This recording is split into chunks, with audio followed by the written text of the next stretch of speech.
People, let's talk about why Jamaica must prioritize debt repayment, a historical and economic perspective. Look here, Mark Golding's dumb opinion not needed over here. Jamaica is expected to pay a minimum of $18 million per year, but is instead opting to pay double that, which is 36 million to its creditors. People that worry about the debt to GDP ratio and think that it means we are doing badly must consider this fact in order to fathom why we are doing much better than before anyway. As expected, Mark Golding, who is currently not doing good in his personal financial affairs as he loses money like a slit artery loses blood, believes that running a country will be easier for him to do when he can't run his company. Andrew Holness has more than proven himself, and we all know the history, right? Well, Mark, who is way out of his depth, a man who has only succeeded when he took the loot of Finsack, and in his insensitive way, wants Jamaica to only pay the 18, stick it out under the bandage that feels like colonial drama, and invest the extra in something else. However, Jamaica's main priority is to get out of debt. And while conditions are created by the able Andrew Holness government, the people will invest by themselves and drive economic recovery. It's not necessarily the government's job to invest. It is the people, private individuals who should and who will. The clueless Mark Golding, who only seems to get it right at doing lap skirt susu, propaganda, and mischief making, has criticized the government's intelligent and sensitive approach. He argues that instead of paying double, Jamaica should stick to the minimum payment of 18 million and use the extra funds for other pressing needs, such as social programs and economic development. Why would we need to hold back funds to invest in projects that are already being funded? See what I mean about Mark Golding? Telling a bag of lies cannot run a country. That's why them did broke down Jamaica when Marky G did use Finsack to steal all our money. Not even the entire book of Heli could save them from IMF obligations. Mark Golding is the author of the book of Heli because he lies. He really, really lies. Yes. When we have intelligent issues to debate, we are distracted because of their propaganda, lies, and outright dunce behavior. Talking about 3 trillion went missing when it had already been spent. He only feeds his chain gang with lies. Every day you hear all these dunce comrades yapping like them a lap skirt, but them have balls and they hate women. They hate women. Empty barrels make the most noise. These woman haters were out attacking the DPP for no reason but that she is a hardworking woman and she has integrity, which means that they cannot get to put a dishonorable mole in her place to help install anarchy like they did to the Integrity Commission and made them as corrupt as the media. The PNP was always good at disrespect and insults, but never at figures. My people, the government's main priority is to get out of debt as quickly as possible.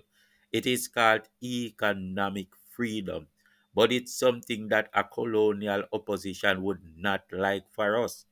Everything that Mark Golding ever recommended is always to keep us under colonial bondage. We must allow British citizens to sit in our parliament, he says, and become prime minister our president when that time comes. We must stay indebted to colonial powers twice as long as necessary. We must fight a tug of war and gridlock our road to republic.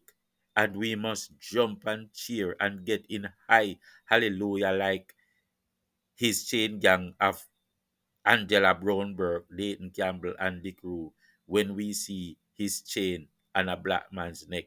Jump hallelujah and joy unite. Nonsense. Golding, whose personal business is falling because of ineptitude, believes that reducing the debt burden will create a more stable economic environment, which in turn will encourage private investment and drive economic recovery. However, the debt burden is already low enough to find the monies to fund the necessary projects simultaneously. Why then must the people who are still traumatized because of long histories of bondage try to remain in bondage twice the time as necessary? Bokramasa Markeji always upsets me.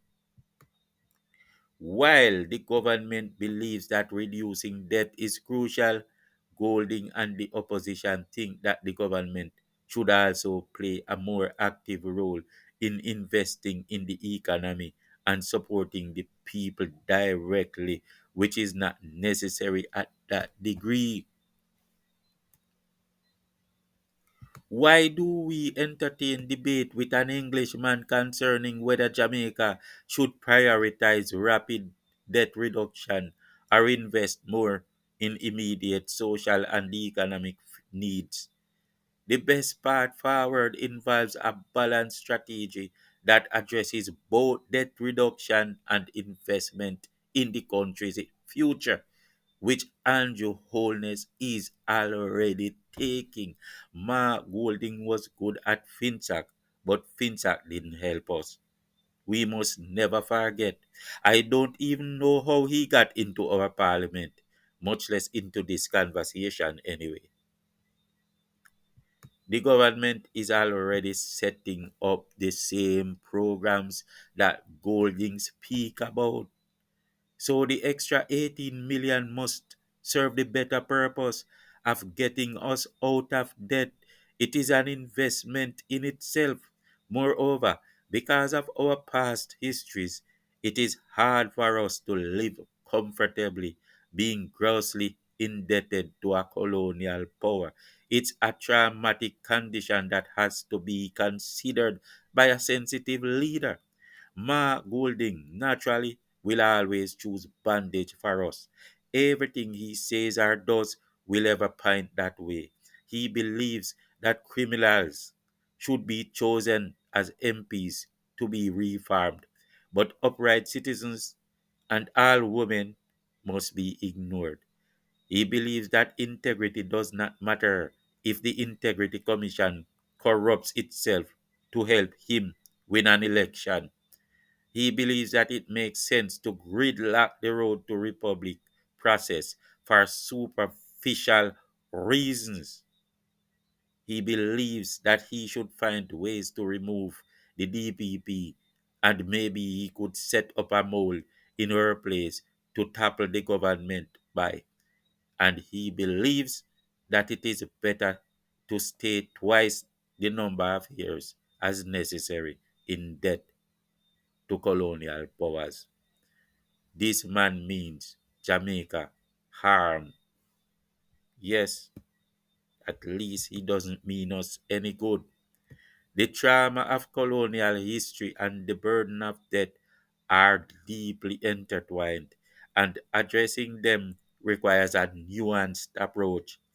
Paying off the debt more quickly can be seen as an investment in Jamaica's future, potentially freeing up resources and creating a more stable economic environment in the long run.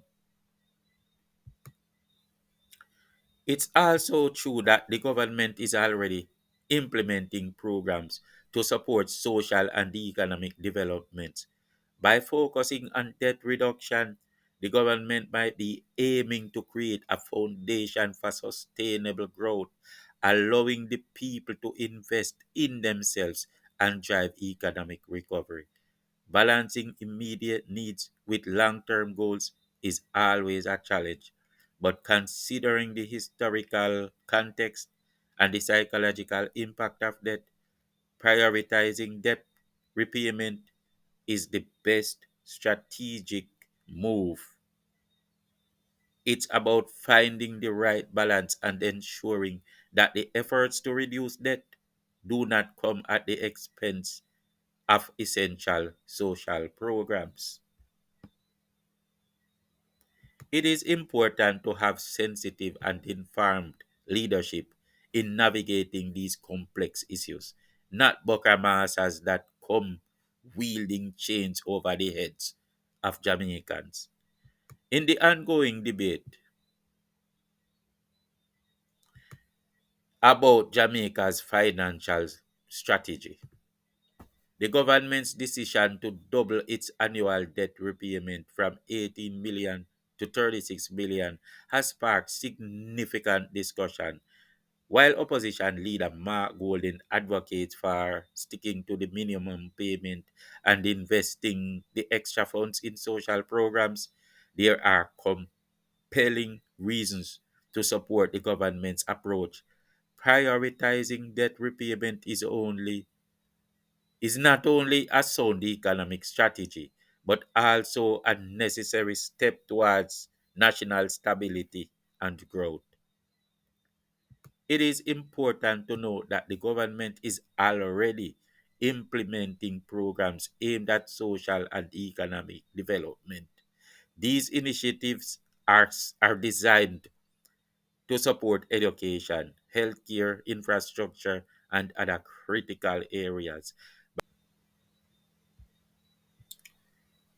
By focusing on debt reduction, the government is not neglecting these programs, but rather ensuring that future investments are made from a position of financial strength. The funds saved from lower interest payments can be redirected towards these essential services, creating a sustainable cycle of growth and development. One of the key arguments against doubling the debt repayment is that the government should invest the extra funds directly into the economy. However, it is essential to recognize that a stable and debt free Jamaica empowers its citizens to invest in themselves. With a stronger economy and lower debt burden, individuals and businesses will have greater confidence to take risks, innovate, and drive economic recovery. This grassroots investment is often more effective and sustainable than top down government intervention. The long term benefits of prioritizing debt repayment cannot be overlooked. By aggressively reducing its debt, Jamaica can achieve economic stability, attract investment, and empower its citizens.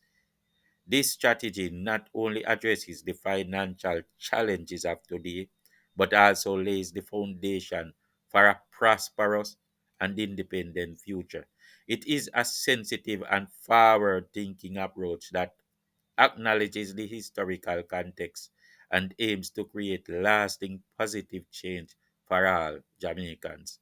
Because we are here to keep our eyes open, looking out for grudges and leeches that will be formed against us in our quest for positive changes into prosperity.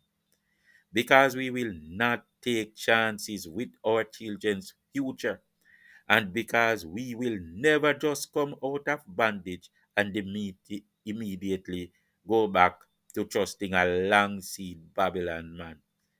Think on these things, my people. Peace out.